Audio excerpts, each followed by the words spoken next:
মনে আছে দুয়ারে তো পরিচয়া প্রবেশ করলো কে মোহনে আর কি দেখা হবে ঠিকনিয়াবাসী জীবনে জয়কে সুবহানাল্লাহ বলা যাবে না।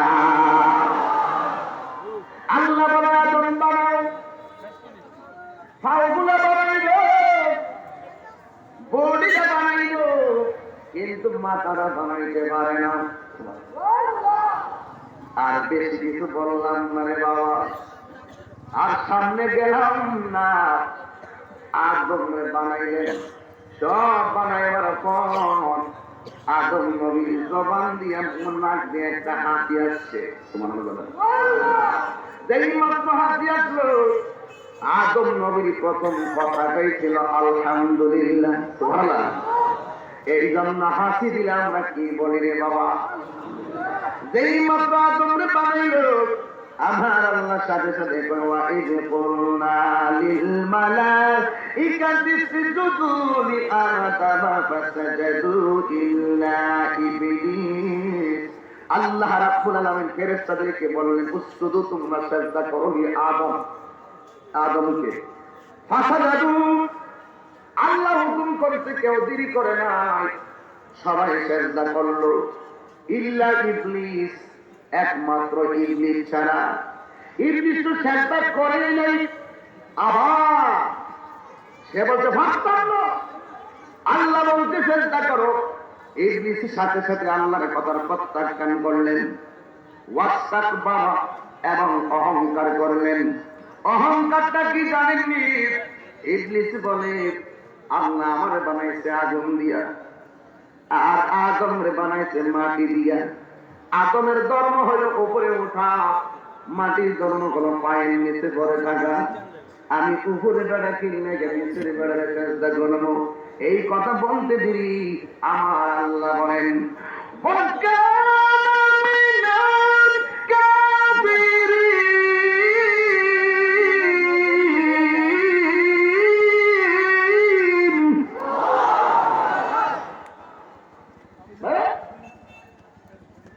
আমি আল্লাহ তোর অর্ডার করছি, তুই অহংকার করছিস, বেরিয়ে যা, তুই কাফেরদের অন্তর্ভুক্ত হয়ে যাও। এবার কাফেরদের অন্তর্ভুক্ত হয়ে গেল। এবার আদম নবী আমার আল্লাহর সামনে দাঁড়ান। সুবহানাল্লাহ। আদম নবীকে আল্লাহ আমার পিছনে উড়াচ্ছে, ওমার পিছনে এরা ফেরেশতা, ওরা এখানে কি করে? কয়, তোমার পিঠের মধ্যে আমার হাবিবের নূর মুবারকটা রাখছি। ওই নূর মুবারকটা দেখা তারা সালাতু সালাম করতেছে। আদম নবী বলে, আল্লাহ যার উসিলায় তুমি আমার বানাইছো, এই নবীর নূর মুবারকটা আমার পিছনে রাখছো। আল্লাহ আমি তো নূর মুবারকটা দেখি না।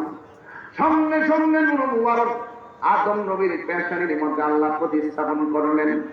আদম নবী, আল্লাহ আমি তো দেখি না। আল্লাহ বলে, তোমার আঙ্গুলের দুইটা নখ সামনে বাড়াও। দুইটা নখ সামনে বাড়াইলেন। আমার আল্লাহ আদম নবীর দুইটা নখের আয়না বানায়া দিলেন। আর আয়নার মধ্যে কপালের নূর মুবারকটা বেসে ওঠার সাথে সাথে আদম নবী দুইটা নখের মধ্যে চুমা দিয়ে চোখে লাগাইছে। এই জন্য আযানে ইকামতে নবীর নাম শুনিনা, আঙ্গুলে চুমা দেওয়া হলো আমার আদম বাবার সুন্নাহ। নারে তাকবীর, নারে রিসালাত, আহলে সুন্নাত ওয়াল জামাত, পবিত্র ঈদে মিলাদুন নবী, পীরগাজী আশিকুল্লাহ তাহেরি সাহেব, নারে তাকবীর। আমার আল্লাহ রাব্বুল আলামিন বলেন, ওয়াকুলনা ইয়া আদম উসকুন আনতা ওয়া যাওজুকাল জান্নাহ, হে আদম তুমি এবং তোমার স্ত্রী জান্নাতের মধ্যে বাস করো। ওয়াকুলা মিনহা ওয়াগাদান হাইসু শি'তুমা, জান্নাতে যা আছে সব খাও। শর্ত আছে একটা, কয় ওয়ালা তাকরাবা হাযিহিস শাজারা, জান্নাতে থাকবা খাইবা, খবরদার ওই গাছটার কাছে যাও না। গাছটার কাছে যদি যাইবা, ফাতাকুনা মিনাজ যালিমিন, তোমরা জালেমদের অন্তর্ভুক্ত হয়ে যাবে। ফাআযাল্লাহুমা শাইতান, ওই যে বালাউন্না কথা শুনে সেজদা করে নাই। আল্লাহ যখন কইছে তুই কাফের, কয় আমি মাইনা নিলাম। আল্লাহ যখন কইছে বাইরে যা, কয় বাইরে যাবো। আল্লাহ যখন কইছে কম বক্ত, কয় আমি মাইনা নিলাম। তবে দুইটা দাবি আছে। একটা দাবি হলো আমার কিয়ামত পর্যন্ত তুমি হায়াতটারে লম্বা করে দাও, আর আমি কিয়ামত পর্যন্ত দেখবো তোমার প্রেমিকটা কেমনে তোমার ইবাদত করে আমি দিতে দিব। এই সুযোগটা কসমের গোড়ায় গোড়ায় যাওয়ার সুযোগ আমারে দিয়ে দাও। আল্লাহ বলে করে দিয়ে দিলাম। আমার প্রেমিক যারা, তারা আমি আল্লাহর নাম কোনোদিনই বলবে না। কথা কোন ঠিক কিনা? এরপরে ইবলিসটা আদম নবীর সাজদা তো দেয় নাই, সাজদা না দিয়া থুতু মারছে। নাউজুবিল্লাহ। এই থুতুটা গিয়া করছে আদম নবীর এই নাভির জায়গার মধ্যে। ওই মুহূর্তে আল্লাহ কয়, এ ফেরেশতারা, ওই ইবলিসটা না পাক তার ওই আদমের পেট থেকে তার এই থুতুটারে উঠাইয়া ফেলা। যেই মাত্র উঠাইয়া ফেলাইছে, আমার আল্লাহ বলে আদম নবীর যেই জায়গাতে থুতু করছে, থুতুর অতিরিক্ত অংশ দিয়ে আমি আল্লাহ একটা প্রাণী বানাবো। এই প্রাণীটার নাম হলো কুকুর। আর আদম নবীর তল পেটে ইবলিসের থুতুটা করার পরে যেইভাবে উঠানো হয়েছিল, উঠানোর পরে আদম নবীর তল পেটে একটা ছিদ্র হয়ে গেছে।